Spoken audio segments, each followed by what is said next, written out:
नमस्कार दोस्तों, स्वागत है आप सभी का ऑनलाइन बोर्ड स्टडी चैनल में। दोस्तों आज का जो ये मैं भाषा का पेपर कराने वाला हूं, जो सक्षमता एग्जाम शिक्षक देने जाने वाले हैं उन लोगों को मैं बता दूं कि ये सॉल्व पेपर है। क्वेश्चन बैंक जो बीपीएससी ने कैसे पूछा था वैसे ही सिलेबस आपको सक्षमता का सिलेबस बनाया गया है।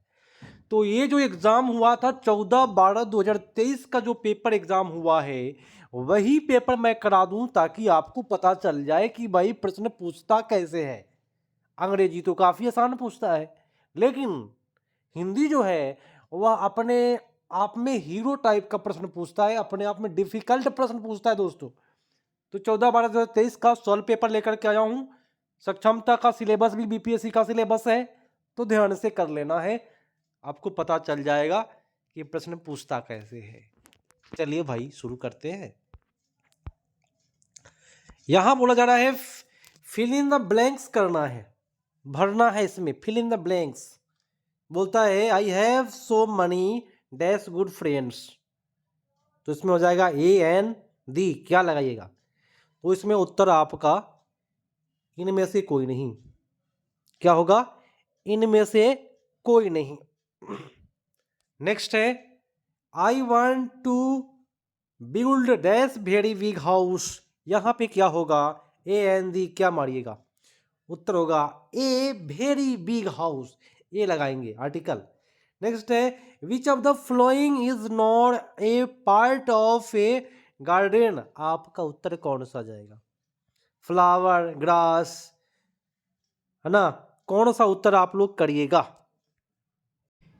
तो यहां जो आपका उत्तर होगा वह सी पर चला जा रहा है। नेक्स्ट प्रश्न पढ़ाइए। कहता है which of the following is a part of railway station, भाई रेलवे स्टेशन का पार्ट के बारे में बताना है, कौन सा होगा? देखिए प्लेटफॉर्म होता है, ओवरब्रिज होती है, अराइवल डिपार्चर दोनों होता है। आप एक से अधिक मारिए। The sixth letter in the alphabet after J will be, क्या होगा? उत्तर आपका चला जाएगा बी। ठीक है, जे के बाद में बताना है कौन सा सिक्स्थ लेटर, तो J K L M N O P, J K बाद में छठा लेटर अगर आप करते हैं तो पी आता है, उत्तर आपका जाएगा पी। देखिए काफ़ी आसान प्रश्न पूछता है हिंदी में, मैं आपको शुरुआत में ही चिल्ला चिल्ला के बोलते आ रहा हूँ प्रत्येक वीडियो में। और सॉल्व पेपर भी देख लीजिए आप लोग, पता चल जाएगी कैसे दे रहा है। इन ए जू डैश लाइव इन केज, तो आपका उत्तर होगा इसमें कौन सा? डी हो जाएगा एनिमल्स, ब्राइड, स्नेक। बोले तो कौन कौन से जू में आते हैं, तो भाई एक से अधिक हो जाएगा। चलिए अगला प्रश्न है, अब हिंदी को करते हैं। नहीं, हिंदी अभी 8 प्रश्न आपका अंग्रेजी रहता है। डॉटर डॉटर्स इज क्या होगा? काफी मजेदार दोस्तों। डॉटर डॉटर्स इज, इसमें कोई नहीं होगा, न कजन होता है न नाइस होता है, इसमें से कोई नहीं उत्तर आपका होगा। नेक्स्ट है माई सिवलिंग्स आर माई, क्या होगा यहाँ पे? उत्तर जाएगा ब्रदर्स एंड सिस्टर्स। ठीक है, उत्तर बी पर जाएगा। अब आइए हिंदी को कर लीजिए। मैंने आपको शुरुआत में बोला कि 8 प्रश्न आपका अंग्रेजी, 22 प्रश्न आपका हिंदी, और 22 काफ़ी डिफिकल्ट आता है। अब पता चलेगा आप लोगों को कि कैसा प्रश्न पूछा था बीपीएससी टीआरई 2 में। चलिए, समुज्ज्वल शब्द में किस उपसर्ग का प्रयोग किया गया है? उपसर्ग पहले प्रत्यय बाद में, तो सम उपसर्ग का प्रयोग किया गया है। नेक्स्ट है निम्नलिखित में कौन सा शब्द अ उपसर्ग का उपसर्ग प्रयुक्त हुआ है? अ उपसर्ग वाला बताना है कौन, तो अथाह। नेक्स्ट आइए, निम्नलिखित में कौन सा शब्द आ प्रत्यय प्रत्यय बाद में, तो कौन सा होगा? धार्मिक, असली, प्यारा। कौन होगा? तो प्यारा हो जाएगा, लास्ट में आ रहा है। जिसमें 2 पद प्रधान होते हैं, कौन सा समास? माता पिता भाई बहन, इस प्रकार से 2 पद प्रधान, तो वह द्वंद्व समास होता है। कौन सा समास? द्वंद्व समास। नेक्स्ट है जन्मांध शब्द में कौन सा समास है? जन्म से अंधा, जन्म से, तो से लगा है, कर्ता चिन्ह लगा है ना, तो होगा तत्पुरुष समास। नेक्स्ट है कारक का विभक्ति जो भी लगा रहता है ना, वह तत्पुरुष में जाता है। स्वर संधि कितने मुख्य प्रकार है? स्वर संधि के मुख्य प्रकार बताना है, उत्तर होगा 5। नेक्स्ट है अतीव का संधि विच्छेद क्या होगा? तो अति जोड़ ईवा, ये तो आसान जा रहा है, लेकिन हमको भाई 30 में 30 न लाना है, 30 में कम से कम 25-28 नंबर आना चाहिए, ये नंबर जुटने वाला है हम लोगों के लिए। नेक्स्ट है प्रत्युत्तर शब्द में कौन सी संधि है? प्रत्युत्तर में, प्रत्युत्तर मैं आपको ट्रिक बताऊंगा और ये ट्रिक सुन करके आपको मजा आ जाने वाला है। क्यों मजा आएगा जानते हैं? किसी भी शब्द में अगर आधा मात्रा के साथ में य रहे, चाहे वह व के साथ में य रहे, किसी भी सेंटेंस में आधा मात्रा के साथ में य लगा रहे, तो वह यन संधि होता है। ये मेरा ट्रिक है जो स्पेशल डायरेक्ट आपका काम करेगा। नेक्स्ट है मनोरंजन शब्द का संधि विच्छेद होगा कौन सा? तो मनोरंजन में मनः जो रंजन, ठीक है। आइए अगले प्रश्न पर आइए। विराम चिन्ह अल्प विराम, इसको क्या कहते हैं भाई? ये अल्प विराम है, ऐसे और ऐसे। कौन सा विराम है? अल्प विराम, उसको कहते हैं अर्ध विराम। सॉरी, अल्प विराम यहां भी है, अर्ध विराम, इसको अर्ध विराम मारिए। ठीक है, उत्तर जाएगा अर्ध विराम पर। ठीक है, काफी फंसा देने वाली बात जा रही है। नेक्स्ट है अर्ध विराम है, सॉरी। नेक्स्ट है हिंदी शब्दकोश में निम्नलिखित में कौन सा शब्द सबसे पहले आता है? कौन आएगा? तो शिष्टाचार। कौन आएगा? शिष्टाचार। नेक्स्ट व्यास शब्द का विलोम बताना है। व्यास का होता है समास। नेक्स्ट है हिंदी में प्रचलित विदेशी भाषा और उस शब्दों का कौन सा युग्म सही नहीं है? अब आया भाई लाइन पर प्रश्न, देखिए कौन सा लेवल जा रहा है।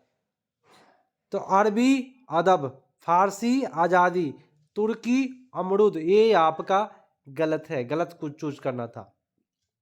मगही किस उपभाषा की बोली है? देखिए यही प्रश्न के बारे में मैं बोलता हूं कि डिफिकल्ट होता है, और यही प्रश्न मैं आपको कराने वाला हूं। एक वीडियो में जारी करूंगा, मैं आपको सूचना दे देता हूं, सक्षमता शिक्षक जिन जो भी है, एक वीडियो में जारी करूंगा, उस पर ब्रह्मास्त्र लिखा रहेगा, उसमें इसी प्रकार का प्रश्न आपको मैं डालने वाला हूं, और साथ में बहुत सारे आपको व्याकरण के भी पाठ रहेंगे, तो उसको जरूर देख के जाइएगा। मगही किस भाषा उपभाषा की बोली है? उत्तर जाएगा बिहारी का। ठीक है, चलिए अगला प्रश्न। पाठक के भावबोध को सरल और सुबोध बनाने के लिए डैश का प्रयोग होता है। इस वाक्य में रिक्त स्थान के लिए उचित शब्द खोजिए। तो विराम चिन्हों का प्रयोग होता है। नेक्स्ट है कि कौन सा विकल्प विराम चिन्ह का भेद नहीं है? दोस्तों विराम चिन्ह का कौन सा विकल्प भेद? अर्ध विराम, मर्द विराम, अत्यंत विराम, कोई एक से अधिक हो जाएगा, कोई भेद नहीं है, विराम चिन्ह का कोई भेद होता ही नहीं है। नेक्स्ट है निम्नलिखित में हजारी प्रसाद द्विवेदी का निबंध नहीं है। दोस्तों हजारी प्रसाद द्विवेदी जी ने अशोक का फूल लिखा है, कुटीज लिखा है, लेकिन मजदूरी और प्रेम नहीं लिखा है। उत्तर आपका बी पर चला गया। और 26 नंबर प्रश्न है, उपन्यास और उपन्यासकार का कौन सा युग्म सही नहीं है? तो कौन सा युग्म सही नहीं है ये बताना है।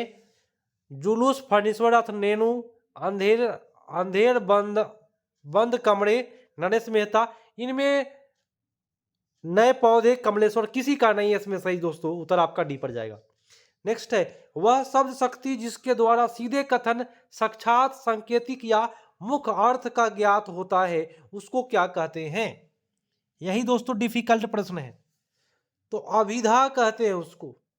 ठीक है, आइए कर लीजिए, आप लोग को पता चले कि भाई जो मैं बोलता हूं वो सही है या नहीं है। ध्वनि सिद्धांत के प्रतिपादक आचार्य हैं, कौन है भाई? आनंदवर्धन आपका हो जाएगा। नेक्स्ट है ये कह रहे निम्नलिखित में अ और ब पर विचार करिए। अ कहता है कला का उदय से ही जीवन है। ठीक है। और वह कहता है कला को जीने योग्य बनाकर उसे ऊंचा उठाती है। ये भाई दोनों बात सही बोला है।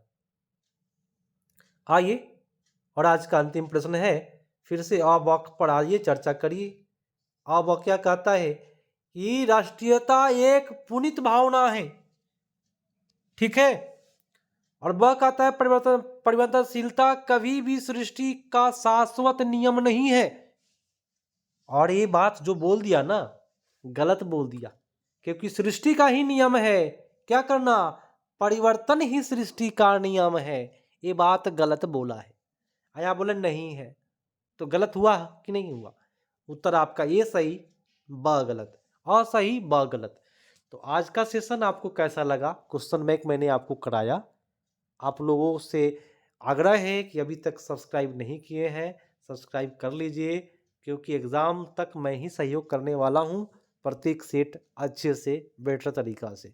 मिलते हैं अगले पार्ट में, तब तक के लिए धन्यवाद। जय हिंद।